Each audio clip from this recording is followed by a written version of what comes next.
আজকের নাটক সমভূমিতে ঝর্ণাধারা। রচনা ফজলুল হক, প্রযোজনা আবু নওশের।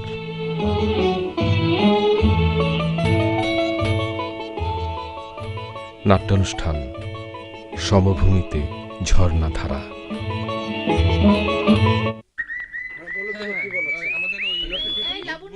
কিরে, সেই থেকে হাঁটুতে মুখ গুজে চুপচাপ বসে আছিস, কথাবার্তা কিছুই বলছিস না। বলি, ব্যাপারটা কি? কি বলবো? বলার কি কিছুই নেই? থাকলে তো বলতামই। আচ্ছা, তুই তো কোনোদিন এভাবে সময় কাটাস না। আজ নিশ্চয়ই তোর কিছু একটা হয়েছে। সোহেল স্যারের ক্লাস থেকে বের হবার পর থেকেই দেখছি তুই অন্যরকম ভাবছি। হঠাৎ ভাবনার কি হলো? ভাবনা তো হঠাৎই হয়। তা না হয় মানলাম, কিন্তু ভাবনার বিষয়টা কি? সোহেল স্যার। তাহলে মাসুমের কি হবে? এর মধ্যে ওর কথা আসছে কেন? বারে, মাসুম যার জন্য সব দিতে পারে, সে যদি অন্যজনের কথা ভাবে তাহলে? তুই জানিস ও আমার জন্য সব দিতে পারে। শুধু আমি কেন, সবাই জানে। সবার জানা সত্যি নাও হতে পারে। বেশ, আবারও তোর কথা মানলাম, কিন্তু স্যারের মধ্যে এমন কি দেখলি যা তোকে ভাবিয়ে মারছে? যা তোরা কেউ দেখিসনি। সেটা কি? ভদ্রলোক এত সুন্দর পড়ালেন, এত সুন্দর কথা বললেন, অথচ একবার আমাদের দিকে তাকালেন না। তাতে কি হয়েছে? বুঝতে চেষ্টা কর। হয়তো প্রথম দিন সংকোচ কাটাতে পারেননি। আমার কিন্তু মনে হয়নি। কি মনে হয়েছে তোমার? মনে হয়েছে ভদ্রলোক ইচ্ছাকৃতভাবে আমাদের অবজ্ঞা করছেন। তা নাও তো হতে পারে। মনে হচ্ছে আজ আবহাওয়া খারাপ। ঠিকই ধরেছেন মাসুম ভাই। কি হয়েছে? ও এমন মনমরা কেন? গবেষণায় নেমেছে। বিষয়টি কি? সোহেল স্যার। বিষয়টি অত্যন্ত জটিল, সিদ্ধান্তে আসতে কষ্ট হবে। আচ্ছা, তুমিই বলো, যে ক্লাসে ছাত্র ছাত্রী উভয়ই বর্তমান, সেখানে কেবল ছাত্র দিদিকে মুখ করে থাকার কি মানে হয়? মানে অনেক কিছু হতে পারে। হেয়ালি করো না। সত্যি বলছি। নির্দিষ্ট করে বলো। আমার কথা শোনো তো বলি। বেশ, বলো। এসব ফালতু বিষয় নিয়ে মাথা না ঘামিয়ে চলো শহরে যাই। উপহারে ভালো একটি ছবি এসেছে, দেখে আসি। মনের সব মেঘ কেটে যাবে। যেতে হয় তুমি একাই যাও। আমি তো তোমার জন্যই। আমি এখন হলে ফিরবো। কলি, তুই যাবি? তবে কি আমি মাসুম ভাইয়ের সাথে সিনেমা যাব নাকি? চলে যেতে পারিস। আরে এই ঋতু, ঋতু একটু থাম থাম। মাসুম ভাই, আমি চলি।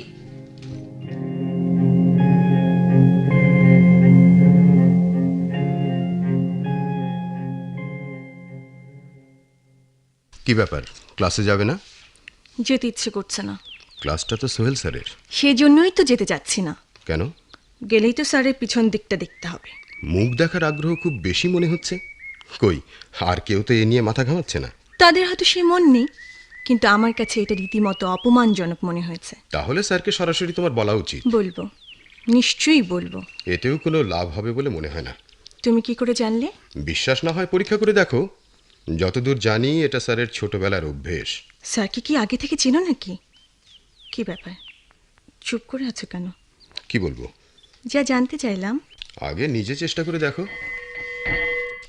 চলো ক্লাসে যাই। কিন্তু কালকের ঘটনার পুনরাবৃত্তি নাও তো হতে পারে। বেশ, চলো।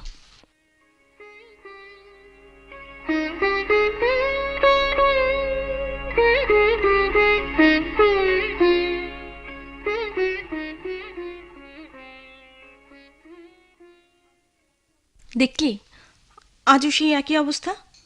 আচ্ছা, স্যার কি আমাদের মানুষ পড়ে গণ্য করে না? আমরা মানুষ হলেও মেয়ে, কিন্তু আমরাও একই ক্লাসে পড়ি। হয়তো এটাই স্যারের অভ্যেস।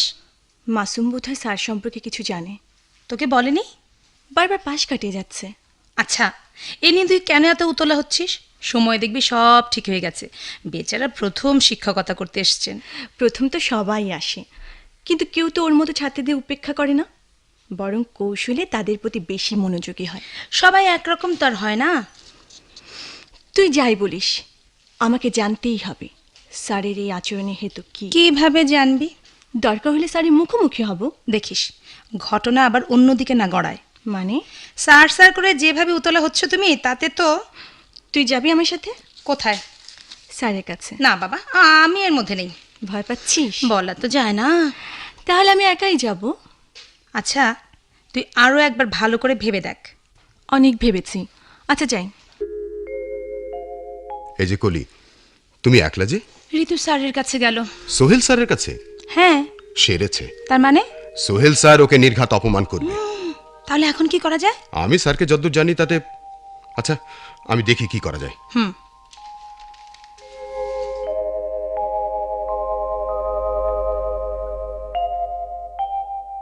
স্যার, আসি। আপনি? আমি এই বিভাগে দ্বিতীয় বর্ষে আছি। ও, কিছু বলবেন? স্যার, আমি তো আপনার ছাত্রী। বেশ তো। আমার একটা প্রশ্ন ছিল। এর জন্য ক্লাস আছে? এই প্রশ্ন ক্লাসে করলে আপনি বিব্রত হতে পারেন। কীরকম? তার আগে আপনার মুখের এই আপনি কথাটি যদি। তেমন অভ্যাস যদি আমার না থাকে। কিন্তু ছাত্র শিক্ষক সম্পর্ক তো। কি যেন প্রশ্ন ছিল আপনার? তারও উত্তর হয়তো দেবেন না আপনি। সেটা যদি মনে করেন তাহলে তাহলে প্রশ্নটা নাইবা করলেন। কিন্তু আমাকে যে জানতেই হবে। কি? আপনি ক্লাসে মেয়েদের দিকে পেছন ফিরে থাকেন কেন? প্রশ্নটা কি ব্যক্তিগত হয়ে গেল না? কিন্তু আচরণটা তো সার্বজনীন। এতে অসুবিধাটা কি? যদি বলি বুঝতে অসুবিধা হয়। কই, আর কেউ তো বলেননি এমন কথা। বলতে সাহস লাগে, এবং সেই সাহস সবার হয় না। ও, আপনি তাহলে খুবই খুবই সাহসী। অশোভন কোনো কিছু আমি সইতে পারি না। অশোভন? জি। একজন শিক্ষক হয়ে আপনি সারাক্ষণ ক্লাসে এমন আচরণ করেন যেন মনে হয় আপনি কেবল ছাত্রদেরই পড়াচ্ছেন। আপনি তো জানেন বিশ্ববিদ্যালয়ে ছেলে মেয়ে একই সাথে পড়ে, সেটা জেনেও ছাত্রীদের অবজ্ঞা করা কি অশোভন নয়? আপনার এই প্রশ্নের জবাব দিতে আমি বাধ্য নই। বাধ্যবাধকতার ব্যাপার নয় স্যার। তাহলে? সেটাই আপনাকে বোঝাতে পারছি না। একটা কথা মনে রাখলে ভালো করবেন। বলুন স্যার। কারো ব্যক্তিগত ব্যাপারে মাথা না ঘামানোই ভালো। যাক, যান, আমার ক্লাস আছে। সে তো আমাদেরই সাথে, এবং এখনো মিনিট 10 বাকি আছে স্যার। আরো কিছু বলবেন নাকি? ইচ্ছে ছিল, কিন্তু বেয়াদবি হয় কিনা ভেবে বলতে সংকোচ হচ্ছে। নিজের কথা বলতে সংকোচ থাকা তো ভালো নয়। এতক্ষণ আপনার সাথে কথা বলছি, আপনি একবার আমাদেরকে চোখ তুলে তাকাননি। তাতে আমার মনে হয় মেয়েদের সম্পর্কে যে কোনো কারণেই হোক দারুণ একটা বীতশ্রদ্ধ ভাব আছে। হয়তো সেটা ঘৃণাও হতে পারে। আমি যদি ঠিক না বলে থাকি তাহলে দয়া করে মাফ করে দেবেন স্যার। আর যদি ঠিক বলি তাহলে বলবেন কেন আমরা আপনার। জেনে কি করবেন? হয়তো কিছুই করতে পারবো না। তার চেয়ে মন দিয়ে লেখাপড়া করুন, হৃদয় দিয়ে সব কিছু বুঝতে চেষ্টা করুন, অন্তর্দৃষ্টি দিয়ে সব দেখুন, তাহলে আপনি অন্তত কারো কষ্টের কারণ হবেন না।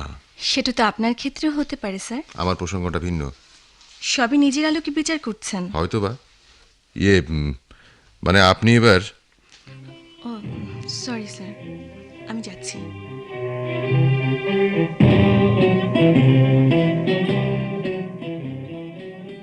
রীতি, কিরে এখনো শুয়ে আছিস যে? তো কি করব? ক্লাসে যাবি না? যেতে ইচ্ছে করছে না। এর কোনো মানে হয় না রীতি, কিসের? এইভাবে হাপিত্তেশ করা। কলি, তুই ব্যাপারটা কেন বুঝতে চাচ্ছিস না? একজন টকবগে যুবক সজ্ঞানে স্বেচ্ছায় আমাদের মতো বিশ্ববিদ্যালয়ে পড়ুয়া মেয়েদের অবজ্ঞা করছে, অ্যাভয়েড করছে, চোখ তুলে দেখছে না। তো আমাদের কি হয়েছে? গায়ে তো ফোসকা পড়ছে না, বরং সেই সুন্দরকে অস্বীকার করছে। এটা কোনোদিন হতে পারে? হয়তো তার সৌন্দর্য প্রীতি নেই। না থাকুক, নারীর প্রতি পুরুষের আকর্ষণ তো সহজাত, তার বেলা সেটা থাকবে না কেন? নেই বা তাই কি করে বুঝলি? থাকলে এভাবে মুখ ঘুরে থাকে? হয়তো কোথাও ঘা আছে। সেটাই আমি দেখতে চাই। আচ্ছা, তুই কি আমার কথা শুনবি? কি? তুই ভালো ছাত্রী, তোর জন্য এসব নিছক একটা পাগলামি, এতে জড়াস নে, ক্ষতি হতে পারে। ওদিকে মাসুম অন্যরকম ভাবলে। তোরা যে যাই ভাবিস, আমাকে জানতেই হবে কেন ভদ্রলোক এমন আচরণ করছেন। জানতে গেলে এভাবে শুয়ে থাকলে তো চলবে না বন্ধু, ক্লাসে যেতে হবে। ওঠো ওঠো ওঠো ওঠো। তুই বলছিস? হ্যাঁ বলছি, চল। তাহলে চল। হ্যাঁ চল।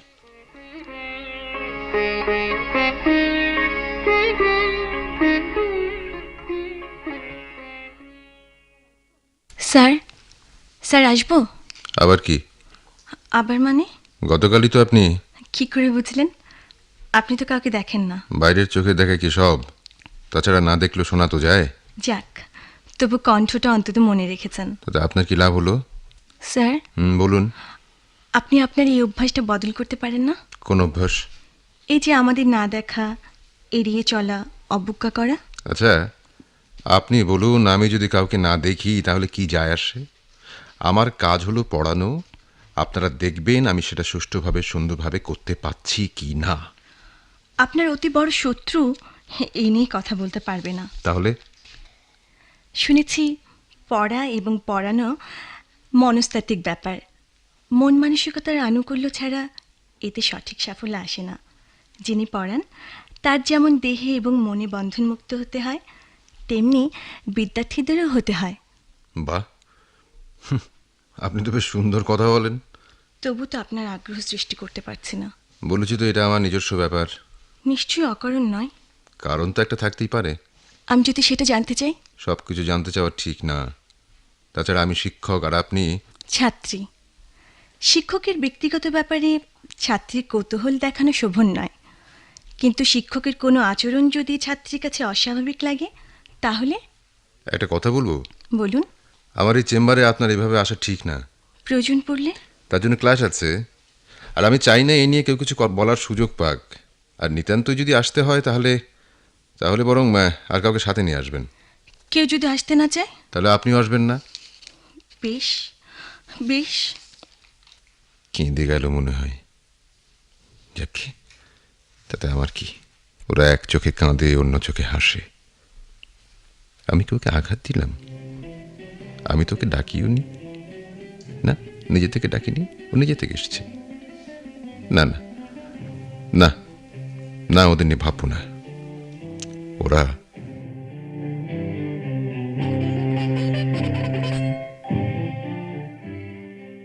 এই যে, কোথায় গিয়েছিলে? সোহেল স্যারের রুমে। কেন? জানোই তো। বলেছি না স্যারকে নিয়ে মাথা ঘামাবে না। তাহলে স্যারের ক্লাস করা আমার পক্ষে সম্ভব হবে না। সব জানলে আর তুমি? জানোই যদি, বলছো না কেন? ভেবে পাচ্ছি না বলা ঠিক হবে কি না। চলো ক্লাসে যাই। তার চেয়ে চলো অন্য কোথাও বসি। স্যারের কথা শুনতে চাও বুঝি? হ্যাঁ। ব্যস্ত হয়েও না, সময় হলে আমিই বলবো। তুমি কি আগে থেকে চিনতে স্যারকে? হ্যাঁ। কি করে? আমাদের পাড়ায় একসময় স্যার ছিলেন। এখন নেই? অনেকদিন আগেই ওর আব্বার সঙ্গে বাইরে চলে যান। ভুলেই গিয়েছিলাম তার কথা। তারপর এখানে দেখে। তার এই বিদঘুটে চরিত্র কি ছোটবেলা থেকে? না, তবে স্কুলের শেষ ধাপ থেকে শুরু হয়েছে। কি করে? বাকিটা অন্য দিন। এখন ক্লাস। ওই যে স্যার আসছেন।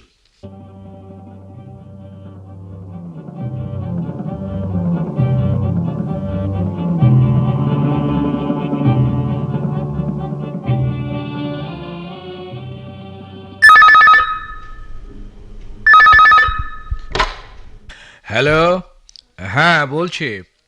কোন ইয়ারে আছে বললেন? নামটা বলুন। ঠিক আছে, দেখব। না না, মনে করার কিছু নেই, এটা তো আমাদের কর্তব্য। আচ্ছা রাখি তাহলে। ওকে ওকে। আমাকে ডেকেছেন? আরে এসো এসো, বসো। কেমন আছো? ভালো।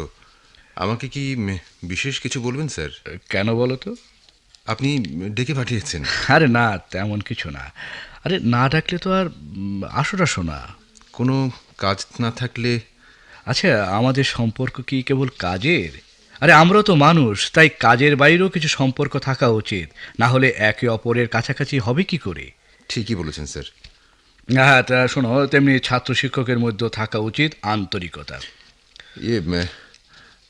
আপনি কি বিশেষ কোনো ব্যাপারে কিছু বলতে চান? তোমাকে আমি বুদ্ধিমান বলেই মনে করি। আমি কি নির্বোধের মতো কিছু করেছি? করেছো। কি করেছি? শিক্ষকতা করবে অথচ ছাত্রীদের দেখবে না, সেটা কি শোভন? অন্ধ হওয়া আর অন্ধ সাজা এক কথা নয়। তাছাড়া অন্ধ হলেই প্রলয় বন্ধ থাকে না। তুমি তো জেনে এসছো যে তোমার ক্লাসে ছাত্রছাত্রী দুই থাকবে। একজন ছাত্র তার সহপাঠিনীকে অস্বীকার করতে পারে, অবজ্ঞা করতে পারে, তাতে কিছু যায় আসে না। কিন্তু একজন শিক্ষক তার ছাত্রীকে অস্বীকার করতে চাইলে তাতে শুধু নিয়মভঙ্গই হয় না, ছাত্রী শিক্ষক উভয়েরই অমর্যাদা হয়। এটা নিশ্চয়ই তোমার অজানা নয়। জি জানি স্যার। জেনে শুনে যখন করছো তখন বুঝতে হবে এর পেছনে নিশ্চয়ই কোনো জোরালো যুক্তি আছে। আপনাকে কেউ আমার বিরুদ্ধে অভিযোগ করেছে স্যার? করেছে। এখন আপনার নির্দেশ কি? নিয়ম রক্ষা করে চলবে। যদি না পারি? আচ্ছা, পারবেই বা না কেন? এখনই যদি নিজেকে শোধরাতে না পারো তাহলে আরও অপ্রীতিকর অবস্থার সৃষ্টি হতে পারে। তাহলে তো আমাকে অন্য চিন্তা করতে হয় স্যার। কি সেটা? সরে যাবার। তবু নিজেকে শোধরাবে না? সম্ভব হলে তো। আচ্ছা, এরপর যেখানে যাবে সেখানে কি মেয়ে থাকবে না? জীবনের সর্বত্রই তো ওরা আছে, কোথাও ছায়া হয়ে, কোথাও কায়া হয়ে। তুমি কোথায় যাবে? আমার একটা জিজ্ঞাসা আছে স্যার। বলো। কারোর দিক থেকে মুখ ঘোরালেই কি তার অস্তিত্ব অস্বীকার করা হয়? বরং বেশি স্বীকার করা হয় বলেই আমার ধারণা। তা ঠিক। তাহলে অবশ্যই এসবই তোমার ব্যক্তিগত ব্যাপার, এতে আমার নাক না গলানোই ভালো। তবে আমার অভিজ্ঞতা যা বলে তা হলো, ব্যক্তির কাছ থেকে দূরে থাকা যায়, কিন্তু নিজের কাছ থেকে কেউ দূরে থাকতে পারে না। এক জায়গা থেকে অন্য জায়গায় গেলেই জীবন নতুন হয় না, জীবন বহমান। ইচ্ছে করলে কেউ অতীত মুছে ফেলতে পারে না। স্যার, হ্যাঁ? আমি বুঝতে পেরেছি আপনি কি বলতে চাচ্ছেন। পারা উচিত। আমি তাহলে উঠি স্যার। হ্যাঁ, শোনো, হঠাৎ করে কোনো সিদ্ধান্ত নিয়ে বসো না। যা করার আমি ভেবেই করব।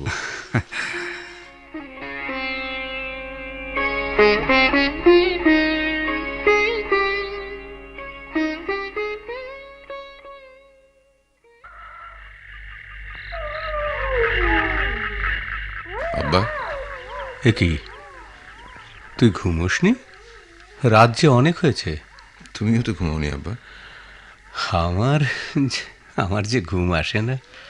সে বুঝি মার কথা ভেবে। আচ্ছা বলো তো, কি লাভ তাকে মনে রেখে, যে তোমার জীবনটা তছনছ করে দিয়ে আমাকে অসামাজিক বানিয়ে চলে গেছে? তার কথা কেন ভাবো তুমি? তুই ভাবিস না? না। তাহলে আজ হঠাৎ মার কথা তুই তুললি যে? এমনি। আমার তা মনে হয় না। কি মনে হয় তোমার? তাকে মনে করার মতো কিছু নিশ্চয়ই ঘটেছে। আব্বা, একটা সত্যি কথা বলবে? তোর কাছে মিথ্যে তো কোনোদিন বলিনি। না, শুধু বলনি মা কেন চলে গেছে। কি হবে আজ আর সে কথা শুনে? যাকে তুমি নিজের হাতে নিজের মতো গড়েছিলে, যার চোখ ফুটিয়েছিলে, যাকে হাঁটা থেকে শুরু করে সবাইকে টক্কর দিতে শিখিয়েছিলে, সে কেন তোমাকে অস্বীকার করে গেল? শুরুতে দোষটা তার ঠিকই, কিন্তু স্বামী হিসেবে তার প্রতি আমার যতটা মনোযোগী হওয়া উচিত ছিল, তাকে সঙ্গ দিয়ে, সাহচর্য দিয়ে যেভাবে পূর্ণতা দেওয়ার কথা ছিল, তা আমি দিইনি।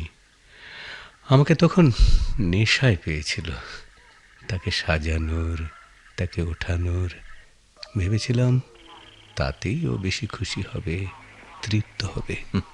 তুমি না লেখক ছিলে, নিত্য নতুন চরিত্র সৃষ্টি করতে, অথচ ঘরের মানুষের মন বুঝতে না।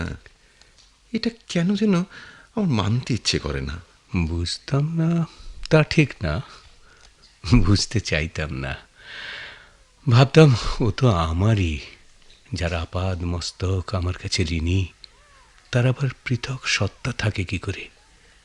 সে আবার নিজের মতো করে ভাবতে যাবে কেন? তাই বুঝি আমার কথা ভাবেনি। হয়তোবা। কিন্তু খোকা, এতদিন পর তুই এসব কথা তুলছিস কেন? কি হয়েছে রে? আমার কাছে লুকোস নে। তুমি ছাড়া আমার আর কে আছে আব্বা? তোর মা তো এখনো। না, আমার কাছে মৃত। খোকা, যে মা তার গর্ভজাত সন্তানের কথা ভাবে না, একটা কিশোরকে অসহায় করে ফেলে যায়, তার বাঁচা মরার কিছু যায় আসে না আমার। খোকা, যা ঘুমোতে যা, রাত অনেক হয়েছে। না, কিন্তু আমার কথা শেষ হয়নি আব্বা। বেশ তো, সকালে বলি। না, যা বলার এখনই বলতে চাই। তুমি সেই স্বার্থপর মহিলার জন্য যতই কষ্ট পাও, আমার হৃদয়ে তার জন্য ঘৃণা ছাড়া আর কিছু নেই আব্বা। সে তোকে গর্ভে ধারণ করেছে, সে কেবল প্রাকৃতিক নিয়ম রক্ষা করেছে, কিন্তু মায়ের কর্তব্য করেনি। যাক, যা বলতে চাই। বেশ, বল। আব্বা, আমার বোধহয় বিশ্ববিদ্যালয়ে চাকরি করা হবে না। কেন?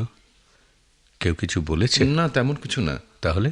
ক্লাসে মেয়ে আছে ভাবলেই মার কথা মনে হয়, আর তখন ঘৃণায় ওদের দিকে পেছন ফিরে দাঁড়াই। এটা তুই ঠিক করিস না। দোষ তোর মা করেছে, সে শাস্তি তুই ওদের দিবি কেন? তোমার মতো অত দুর্বল মন আমার না। তাহলে তুই যে একঘরে হয়ে যাবি বাবা, সবাই যে তোকে পরিত্যাগ করবে। করুক, তাতে আমার কিছু যায় আসে না। তাহলে তুই যাবি কোথায়? মেয়েদের কাছ থেকে অনেক দূরে। সে জায়গা তুই কোথায় পাবি খোকা? বাসা না হয় কাজের লোক দিয়ে চালিয়ে নেওয়া যায়, কিন্তু জীবনটা তো শুধু একটা বাসা বাড়ি নয়, এর পরিধি অনেক বড়, অনেক পরিব্যাপ্ত। যার প্রতিটি বাঁকে মেয়েদের উপস্থিতি। কি করে তুই ওদের অস্বীকার করবি খোকা? তার চেয়ে তুই আমার কথা শোন। কি? ভালো একটা মেয়ে না দেখে। না না, তা হয় না। কেন হবে না? কি করে ভুলবো? মার জন্য আমি 4 দিন 4 রাত এক নাগারে কেঁদেছিলাম। আমাকে বাঁচাতে তুমি স্যালাইন দিতে বাধ্য হয়েছিলে না? অতীত আর বর্তমান এক নয় রে খোকা। হয়তো আরেকটি মেয়ে তোকে নতুন জীবন দেবে। যাকে এ কথা থাক আব্বা, শুধু বলো তো, এই বিশ্ববিদ্যালয়ের চাকরি ছাড়লে তুমি কষ্ট পাবে না? আমার কষ্টের চেয়ে তোর নিজের ভালোটাই বড়। এই কথাটি আমি শুনতে চাচ্ছিলাম তোমার কাছে। তবু আরো একবার ভালো করে ভেবে দেখ খোকা। যাও যাও এবার তুমি ঘুমাতে যাও। আর তুই? আমিও ঘুমাবো, তবে তার আগে সবকিছু ভালো করে ভাববো।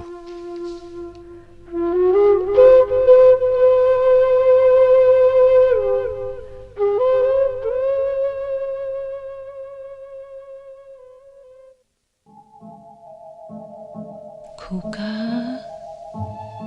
খোকা, কে? আমি কে? আমি কে? তোর মা। না না, আমার কোনো মা নেই। তাহলে তুই হলি কি করে? সে মা মরে গেছে। তাহলে আমি কোন মা? চিনি না। অমন করে বলিস না খোকা, আমার খুব কষ্ট হয়। যেদিন আমাকে ফেলে গিয়েছিলে সেদিন আমার কষ্ট হয়নি? যখন সবাই আঙুল তুলে আমাকে দেখিয়ে বলতো ওর মা পরপুরুষের সাথে পালিয়ে গেছে, তখন আমার কষ্ট হতো না? যখন গভীর রাতে আমার আব্বা পালিয়ে যাওয়া মায়ের ছবির সামনে দাঁড়িয়ে কাঁদতো, তখন আমার কষ্ট হতো না? আমি তো পালিয়ে যাইনি বাবা, যাবার সময় চিঠি লিখে জানিয়ে গেছি কেন গিয়েছি। খোকা, তুই তো এখন বড় হয়েছিস, বুঝতে শিখেছিস, সবারই পছন্দ অপছন্দের ব্যাপার আছে। আমার আব্বা আমাকে জোর করে বিয়ে দিয়েছেন, যাকে আমি পরম জন বলে মনে করতাম, যাকে আমি গভীরভাবে ভালোবাসতাম। সে অর্থের দিক থেকে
আমি আমি এখন ঘুমাবো।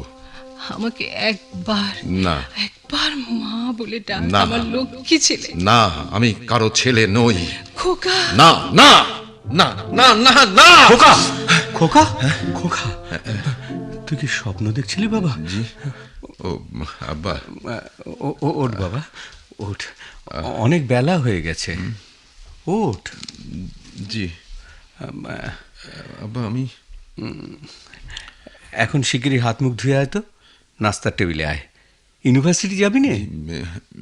জি যাব, তবে শেষবারের মতো। খোকা, তুই কি সত্যিই চাকরি ছেড়ে দিবি? জি হ্যাঁ আব্বা। ভালো করে ভেবেছিস? তুমি বুঝি চাও না? ব্যাপারটা যদিও তোর ইচ্ছাধীন, তবু যে জন্যে তুই ছাড়তে চাচ্ছিস তা কিন্তু পূরণ হবে না। সে দেখা যাবে। আব্বা, কিছু বলবি? তুমি কি তুমি কি আম্মাকে স্বপ্ন দেখো? হ্যাঁ, দেখব না কেন? কিন্তু হঠাৎ এই প্রশ্ন করলি কেন খোকা? না এমনি আব্বা। তুই যত বড় হচ্ছিস ততই দুর্বোধ্য হয়ে উঠছিস।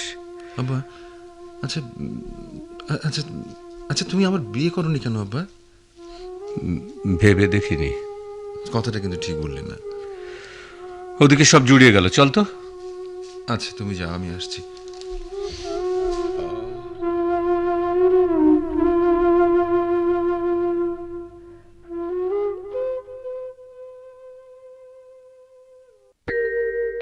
এমন হচ্ছে কেন? আমার মাথার মধ্যে এমন অদ্ভুত আশ্চর্য অনুভূতি হচ্ছে কেন? মাথার মধ্যে নাকি বুকে? ছোট ছোট ঢেউ যেমন শান্ত দিঘির জলকে নাড়ায়, ঝিরঝির বাতাস যেমন গাছের সবুজ পাতাকে তিত্তির কাঁপায়, আমার বুকের ভেতরটা তো তেমন অনুভূতি হচ্ছে কেন? না, আমার মতো মানুষের তো এমন হবার কথা নয়। সবাই তো বলে আমি কঠিন হৃদয় পুরুষ, পাষাণের মতো। মিথ্যে তো নয়। মেয়েদের আমি ঘৃণা করি। এতটা বছর ধরে একটা কঠিন বিশ্বাসের উপর নিজেকে শক্ত করে দাঁড় করিয়েছি। আজ আজ সেই বিশ্বাস টলছে কেন আমার? এ কেমন অন্তর্গত রক্তক্ষরণ! মনটাকে নিজের নিয়ন্ত্রণে রাখতে না ভীষণ কষ্ট হচ্ছে আমার। একটা মেয়ে, সাধারণ একটা মেয়ে, হ্যাঁ অতি সাধারণ একটা মেয়ে, আজ আমাকে ভেতরে ভেতরে দুর্বল করে দিচ্ছে। কেন দুর্বল করছে? কি কারণে করছে? কেন? না, মেলে না উত্তর। হ্যাঁ, সুন্দর সে, যেমন দেখতে তেমন স্বাভাবিক কথা বলার ভঙ্গি। এমনভাবে কথা বলে আমার সঙ্গে যেন অনেক দিনের অধিকার আছে। তবে কি আমি মেয়েটার প্রেমে? না না না, আমি হারবো না, আমি দুর্বল হব না। আমাকে কঠিন সিদ্ধান্ত নিতেই হবে, আজই, হ্যাঁ আজই, এখনই।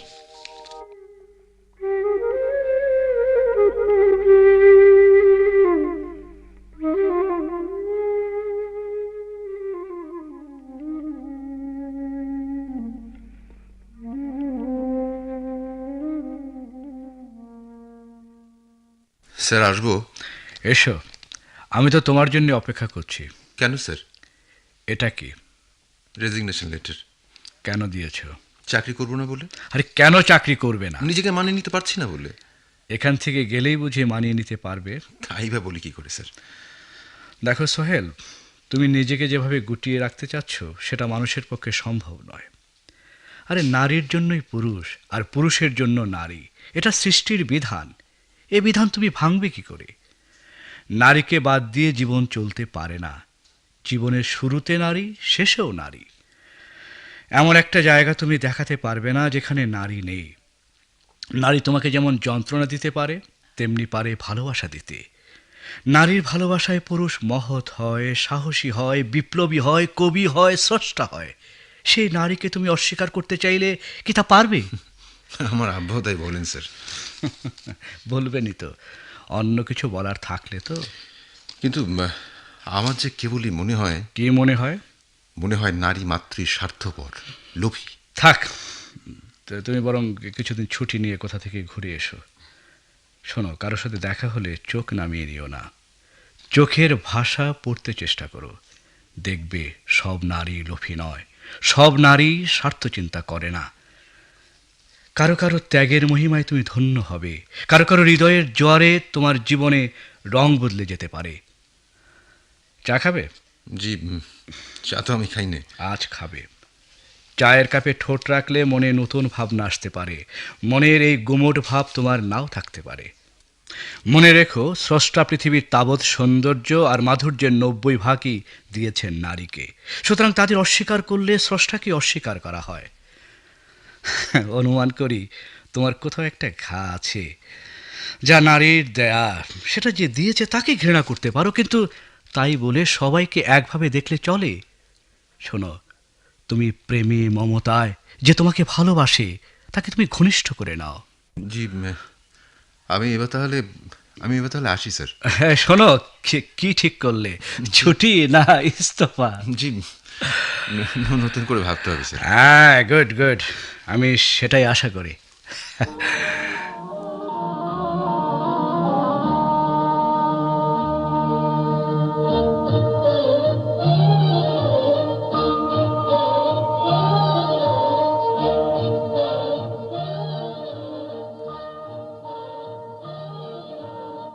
এই রীতি, রীতি, শিগগির ওঠ।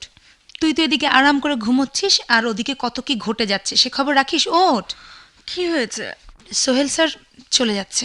চলে যাচ্ছে মানে? শুনলাম রিজাইন করেছে। কি বললি? আমি বলবো কেন, সবার মুখে মুখে ফিরছে। হঠাৎ রিজাইন করতে গেল কেন? তুই যেভাবে লেগেছিলি, ওদিকে কারা যেন চেয়ারম্যান স্যারকেও তার আচরণের কথা বলেছে। চেয়ারম্যান স্যার ডেকে সে কথা বলতেই, না, এই হতে পারে না। হয়েই তো গেছে। এ কি, কোথায় যাচ্ছিস? আচ্ছা, এখন মাসুমটাকে কোথায় পাওয়া যাবে বলতে পারিস? এই সময় তো ইউনিয়ন অফিসেই থাকে। হঠাৎ ওকে দিয়ে কি করবি? পরে শুনিস। আমি কি আসবো? ঘটনা যখন আমিই ঘটিয়েছি, তখন এর দায়ও আমার একার। প্রয়োজন হলে বলিস কিন্তু। বলবো। যা করবি মাথা ঠান্ডা রেখে করিস। মাথা গরম সাধারণত আমার হয় না। কখন ফিরবি? সেটা নির্ভর করছে। চলি রে। আয়।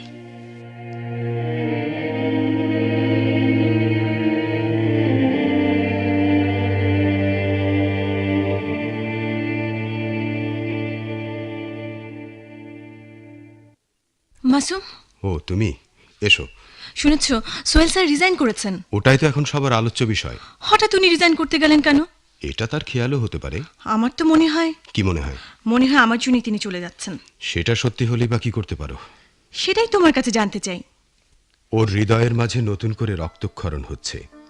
বোধহয় সে ঘায়ের যন্ত্রণা সইতে না পেরে পালিয়ে যাচ্ছেন। ঘা? হ্যাঁ, হৃদয়ে ওর দগদগে ঘা আছে। আজ নিশ্চয়ই তুমি সব বলবে আমাকে। বলার তো তেমন কিছু নেই। তবু তাহলে শোনো, স্যারের বয়স যখন 7-8 বছর, তখন তার মা তাকে ফেলে তার ভালোবাসার মানুষের সাথে চলে যায়। বেচারা মার জন্য কাঁদতে কাঁদতে অসুস্থ হয়ে পড়ে। তাকে বহু চেষ্টার পর সুস্থ করে তোলা যায় বটে, কিন্তু কিছুতেই মেয়েদের সাহচর্য সইতে পারে না। দিনে দিনে বড় হয় ঠিকই, কিন্তু মন মানসিকতার পরিবর্তন হয় না। এ কি করে সম্ভব? নারী পুরুষের মধ্যে যে আকর্ষণ তা তো সহজাত, তাকে অস্বীকার করা কি সম্ভব? কারো প্রতি ঘৃণা বেশি হলে নাকি? বুঝলাম। কি? স্যারকে এখন কোথায় পাওয়া যাবে বলতে পারো? বাসাতে। বাসাটা কোথায়? যাবে নাকি? যেতে তো হবেই। চলো, নিয়ে যাচ্ছি। আমাকে একলাই যেতে দাও। আমি তাহলে কি করব? যেমন আছো তেমনি থাকবে। তুমি ফিরবে তো আবার? সেটা ভবিতব্য জানে। এই নাও, ঠিকানাটা লিখে দিয়েছি। আমাকে নিশ্চয়ই ভুল বুঝবে না? বুঝতেই যাকে পারলাম না, তাকে ভুল বোঝার অবকাশ কোথায়? হ্যাঁ, আসলে তুমি খুব ভালো।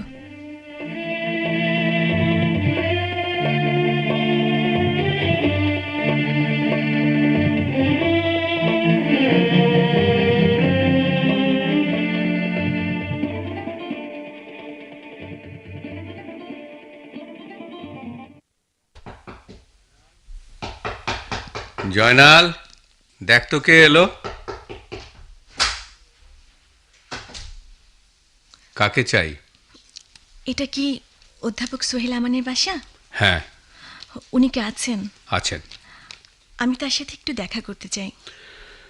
কিন্তু ও তো কারোর সাথে জানি। জেনে শুনে আসা, কারণ? দেখা আমাকে করতেই হবে। কেন? আপনি নিশ্চয়ই ওর বাবা। তাহলে তো আপনি সবই জানেন। কি? স্যার রিজাইন করেছেন। রিজাইন তাহলে করলই? সম্ভবত আমার জন্যই উনি রিজাইন করেছেন। কেন, কি করেছিলে তুমি? তার আচরণের প্রতিবাদ করেছিলাম। তাহলে এখন কি করবে? সেজন্য আগে দেখা করা দরকার। কোনো লাভ হবে বলে মনে হয় না। দয়া করে যদি বলতেন। জয়নাল, এই মেয়েটিকে খোকার ঘরে পৌঁছে দিয়ে আয়।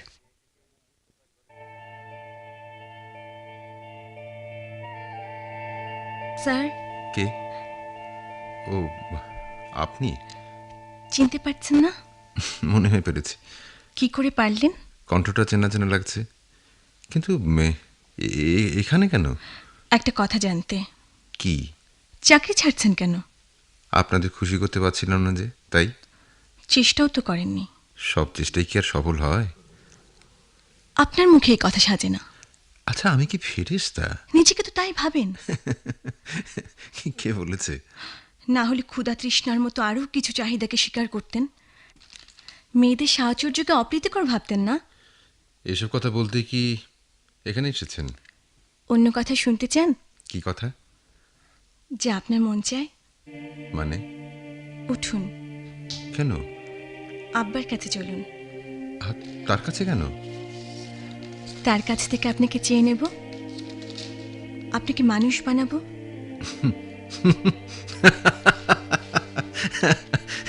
মানুষ বানাবে? আমি কি মানুষ নই নাকি? হয়তোবা, কিন্তু রক্ত মাংস নেই। ধ্যাৎ, তাই কি হয়? তাহলে কেন মেয়েদের দিকে চোখ তুলে তাকান না?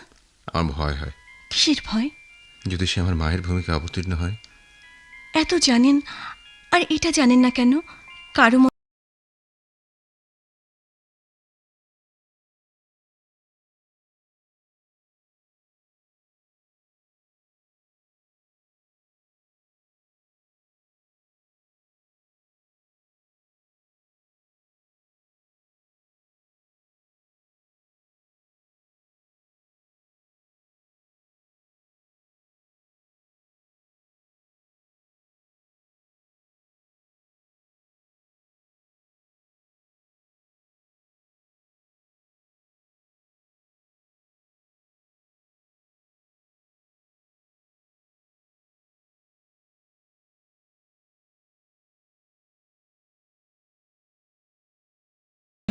না, হাত ধুতে মনে হলো যেন কেমন না। ঠিক কেন এমন হচ্ছে কেন আমার? তাহলে তাহলে বলুন, আর যাচ্ছেন না তো? বুঝতে পারছি না। আপাতত আর কিছু না বুঝলেও চলবে।